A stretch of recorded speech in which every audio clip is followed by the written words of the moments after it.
as alianças e a legislação, o culto e as promessas. Dele são os patriarcas e dele nasceu Cristo, segundo a condição humana, que está acima de tudo.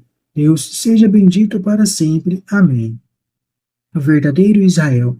A palavra de Deus, porém, não falhou, pois nem todos nascidos de Israel são Israel, e nem todos os descendentes de Abraão são filhos de Abraão. Carta de São Paulo aos Romanos, capítulo 9. Os privilégios de Israel. Digo a verdade em Cristo, não minto. E disso me dá testemunho a minha consciência pelo Espírito Santo.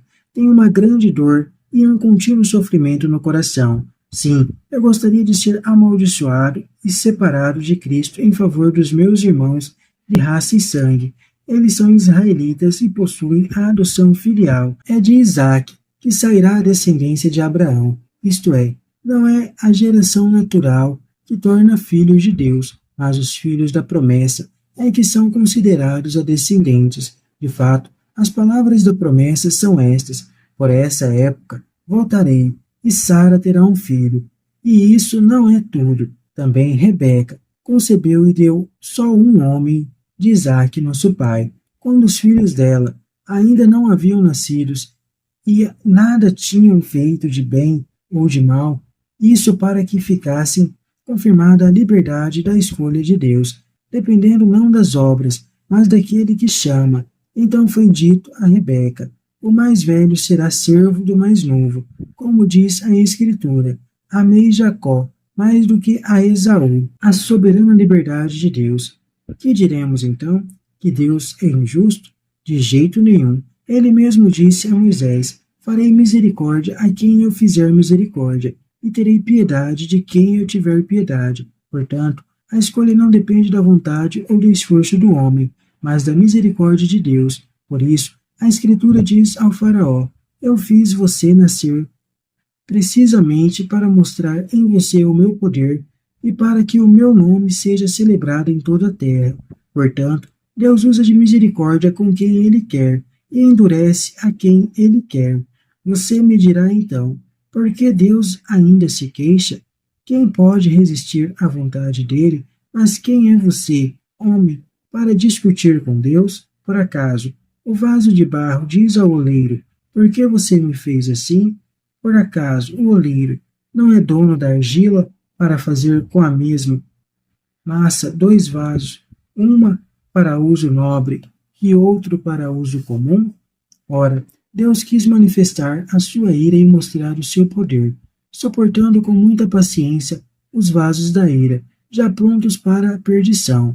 Deus assim fez para mostrar a riqueza da sua glória, para com os vasos de misericórdia que ele havia preparado para a glória, isto é, para conosco, a quem Deus chamou, não só dentre os judeus, mas também dentre os pagãos, como ele diz em Oséias: chamarei meu povo aquele que não é meu povo, e amado aquela que não é amada. E acontecerá que, no mesmo lugar onde foi dito a eles: vocês não são o meu povo, aí mesmo serão chamados filhos do Deus vivo.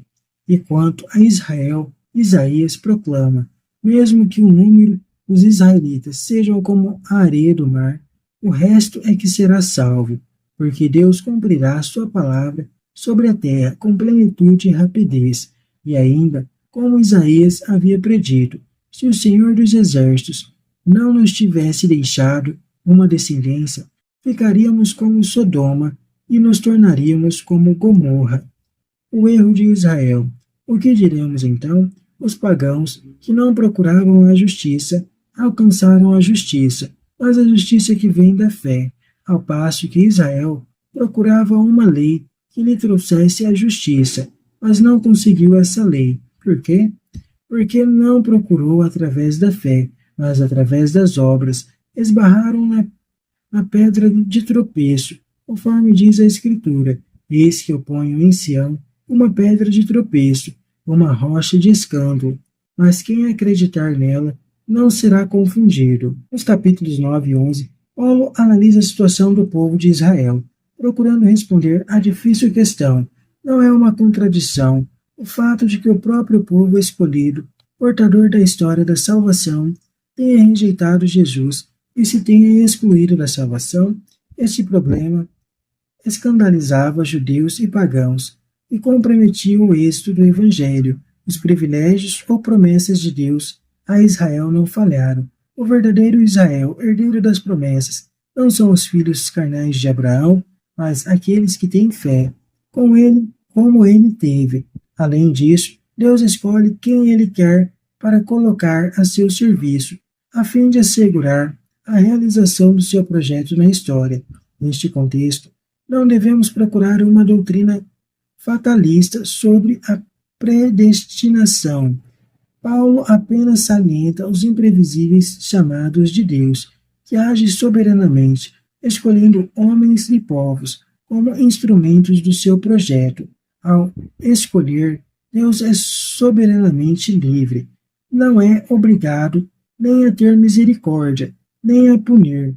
Isso não quer dizer que Deus seja injusto. Um vaso reclama contra o oleiro. Pode o homem pedir contas a Deus? Os profetas anunciaram tanto a salvação dos pagãos como a eleição de Israel. Ao procurar a salvação numa lei, os judeus esbarraram num beco sem saída. Não foram capazes de observar nem de compreender que a finalidade e a realização dessa lei era Jesus Cristo. Os pagãos, sem o instrumento da lei, passaram direto para a fé em Jesus Cristo. É Ele a finalidade e realização da lei. É Ele o único apoio seguro para se atingir a salvação.